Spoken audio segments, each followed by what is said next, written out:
Hi guys, Sunday chicken biryani வந்து பார்த்தீங்கன்னா first chicken நல்லா வாஷ் பண்ணி எடுத்திருக்கேன். அதுக்கப்புறம் ரம்பா லீஃபு, அதுக்கப்புறம் ஜிஞ்சர் கார்லிக் பேஸ்ட் வந்து ஜோயா பிராண்டு நான் இப்போ தான் ஓப்பன் பண்ணேன் இந்த பாட்டிலை. ஸோ நான் ஒரு ஸ்பூன் வந்து எடுத்துக்கிறேன். சிக்கன் நல்லா மேக்னேட் பண்ணணும். ஸோ அதுக்கப்புறம் பிரியாணி மசாலா 1 டீஸ்பூன் தான் சேர்க்குறேன் பிரியாணி மசாலா. அதுக்கப்புறம் சிக்கன் பிரியாணிக்கு தேவையான அளவுக்கு காஷ்மீரி மிளகாய் பவுடர் வந்து பார்த்தீங்கன்னா ஒரு 3/4 டீஸ்பூன் வந்து எடுத்துருக்கேன். ஸ்பைசஸ் வந்து கம்மியாக தாங்க போட்டிருக்கேன், ஹெவியெல்லாம் ஸ்பைசஸ் போடல. அசன் கர்டு வந்து பார்த்தீங்கன்னா எடுத்துருக்கேன். கர்டு வந்து கர்டு சேர்த்தாச்சு. ஸோ அதுக்கப்புறம் கல் உப்பு தேவையான அளவுக்கு சேர்த்துட்டு நல்லா மிக்ஸ் பண்ணிக்கலாம்.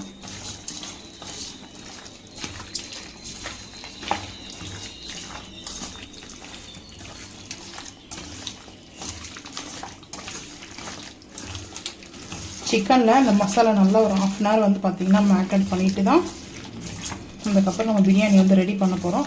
ஸோ இப்போ நம்ம பார்த்திங்கன்னா பெரிய பெரிய பீஸாக வாங்கிட்டு வந்துருக்குங்க. இதெல்லாம் லெக்கு வந்து பார்த்திங்கன்னா இப்படி தான் லெக்கு வந்து வாங்கினேன். ஸோ ஃபுல் லெக்கு வந்து வாங்கலை, இது போல் கட் பண்ணி தான் வாங்கியிருக்கேன். கொஞ்சம் பெரிய பீஸாக தான் வாங்கினேன், ஏன்னா பிரியாணிக்கு இந்த டைம் வந்து பார்த்திங்கன்னா ரொம்ப பெருசாக பீஸ் ஒன்று சாப்பிட்டோம்னா கூட கொஞ்சம் பெருசாக இருக்கணும். ஸோ அது போல் தான் வந்து பார்த்து வாங்கினேன். ஸோ இப்போ நல்லா இது மேக்னேட் ஆகட்டும். நம்ம சேர்த்தாச்சு. ஒரு 1/2 அன் ஹவர் கழிச்சு வந்து பாஸ்மதி ரைஸ் சிக்கன் பிரியாணி தாங்க செய்யலாம். அடுத்து ரைஸை வந்து நான் ஊற வச்சுட்டு போகிறேன். பாஸ்மதி சிக்கன் ரைஸ் பிரியாணி செய்யறதுக்கு வந்து பார்த்தீங்கன்னா இப்போ அடுப்பு ஆன் பண்ணிட்டேன், குக்கர் வச்சுருக்கேன். ஆயில் வந்து சேர்த்துக்கலாம். பிரியாணிக்கு கரண்டியில் எடுத்துருக்கேன், நான் 2 கரண்டி எடுத்துருக்கேன். ஆயில் போதும், அதுவே சரியாக போயிடும். ஸோ அதனால தான் நான் அந்த அளவுக்கு எடுத்துருக்கேன். இது வந்து பார்த்தீங்கன்னா இது ஸ்வீட் பண்ணது, அதனால தான் இந்த ஆயில் அப்படியே வந்து எடுத்து வச்சுருக்கேன். ஸோ இப்போ வந்து பார்த்தீங்கன்னா ஆனியன் வந்து சேர்த்துக்கலாங்க. அடுப்பு வந்து ஹீட்டில் தான் இருக்குது.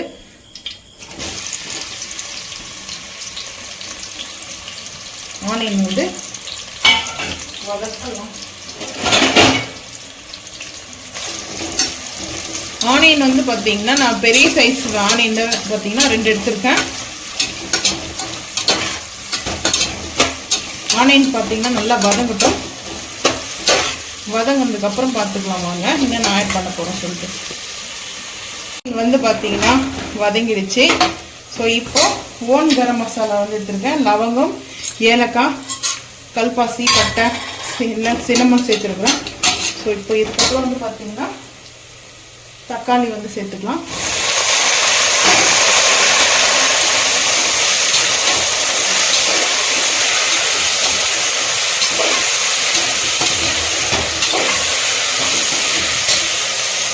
அதுக்கப்புறம் க்ரீன் சில்லியும் ரம்பா லீஃபும் வந்து சேர்த்துக்கிறேன்.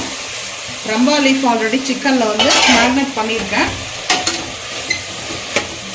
ஸோ அதனால் இருந்தாலையும் இப்போ வந்து சேர்த்துக்கலாம். வதக்கல்ல வந்து சேர்த்தோம்னா கொஞ்சம் டேஸ்ட்டு நல்லாயிருக்கும், அந்த ஸ்மெல்லு நல்லாயிருக்கும். பிரியாணியோடைய ஃப்ளவர் வந்து பார்த்திங்கன்னா சூப்பராக இருக்கும். இந்த டைமில் இஞ்சி பூண்டு பேஸ்ட்டு கொஞ்சம் சேர்த்துக்கிறேன்.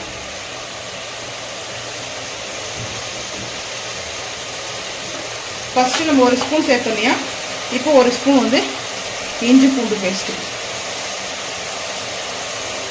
சேர்த்துட்டேன். இப்போது இஞ்சி பூண்டு பேஸ்ட்டும் தக்காளியும் நல்லா வதங்கணுங்க. பச்சை வாசனை பொருளுக்கு வதங்கட்டும். வதங்கினதுக்கப்புறம் பார்த்துக்கலாம் வாங்க. இப்போது புதினாவும் கொத்தமல்லியும் வந்து பார்த்திங்கன்னா ஒரு கைப்பிடி அளவுக்கு வந்து வாஷ் பண்ணி வந்து எடுத்துருக்கேன். ஸோ கட் பண்ணிட்டு சேர்த்துக்கலாம்.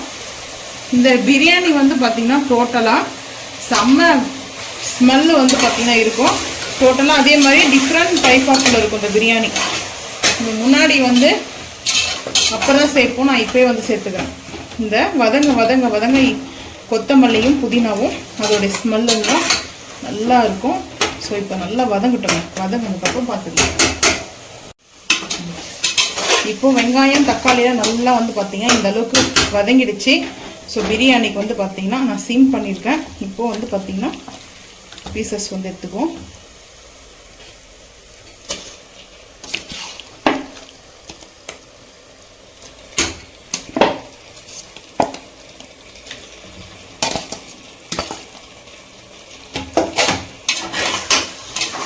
சேர்த்துட்டேன்.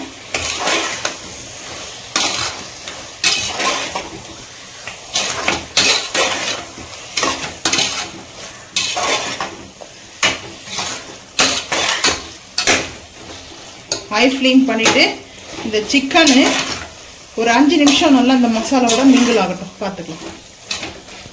சிக்கன் நல்லா வந்து பார்த்திங்கன்னா இந்த மசாலாவோட மிங்கிள் ஆயிடுச்சு. ரைஸ் வந்து சேர்த்துக்கிறேன். நான் வந்து 1.5 ஆளாக்கு வந்து எடுத்தேங்க பாஸ்மதி ரைஸ். கிட்டத்தட்ட ஒரு 3 hours வந்து ரைஸ் வந்து தண்ணியில் ஊற போட்டுருக்கோம். இப்போது நான் 1.5 எடுத்துருக்கேன், 3 வந்து எடுத்துக்கிறேன். அதான் 2.5 கூட எடுத்துக்கலாம், நான் வந்து 3 எடுத்துக்கிறேன். 1 2 ஸோ 3 எடுத்துருக்கேன். கரெக்டாக இருக்கும். ரைஸ் வந்து பார்த்திங்கன்னா நம்ம வந்து தண்ணி சேர்த்துக்கிறதுனால ஒன்றும் இதுவாகாது. கரெக்டான மெஷர்மெண்ட்டு தான் வச்சுருக்கேன். நம்மளுக்கு கொஞ்சம் கம்மியாக இருந்தால் ரைஸ் வந்து ரொம்ப ஆடாக இருக்குங்க பிரியாணி. இப்போது கரெக்டாக இருக்குது. காரம் சால்ட்டெல்லாம் வந்து பார்த்திங்கன்னா இப்போ கீ வந்து சேர்த்துக்கலாம். எப்போ நம்ம ஃபைனல் டச்சிங் வந்து கீ வந்து ஆட் பண்ணுவோம். ஸோ இப்போ வந்து கீ வந்து சேர்த்துக்கிறேன்.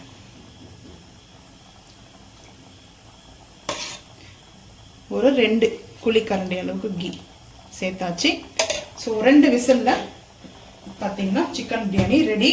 ஸோ இப்போ வந்து எங்களுக்கு டின்னருக்கு தாங்க பிரியாணி நைட்டு. So 9 o'clock பிரியாணிங்க. இந்த டைட்டிலே வந்து பார்த்தீங்கன்னா 9 o'clock பிரியாணியா, வாங்க பார்ப்போம். ஸோ தம்பையில் அப்படி தான் இருக்கும், பாருங்க. இப்போது கரெக்டாக இருக்குது. மூடி போட்டுடலாம். 2 விசிலுக்கு அப்புறம் வந்து பார்த்துக்கலாம். சிக்கன் பிரியாணி வந்து பார்த்தீங்கன்னா பாஸ்மதி ரைஸ் 9 மணி பிரியாணி ரெடி. ஸோ பார்த்தீங்கன்னா ரெடியாக இருக்குது. ஸோ இப்படி தாங்க ரைஸ் ஆற வச்சுட்டேங்க. உடனே ஓப்பன் பண்ணிவிட்டு ஒரு 10 நிமிஷம் நம்ம ஃபேனில் வந்து ஆற வைக்கணும். அப்போ தான் நம்மளுக்கு இது போல் உதிரியாக வரும். இப்போது ஃப்ளைன் பிரியாணி சிக்கன் பிரியாணி மட்டும்தான். ஸோ நான் வந்து பார்த்தீங்கன்னா சைட் டிஷ்லாம் எதுவும் செய்யலை. நைட் ஆகிடுச்சு 9 o'clock. ஸோ நான்வெஜ் செய்கிற பிளானே வந்து பார்த்தீங்கன்னா ரொம்ப லேட் ஆகிடுச்சு இன்னைக்கு. ஸோ இப்போ பிளேட்டிங் வந்துட்டு பார்த்துக்கலாம்.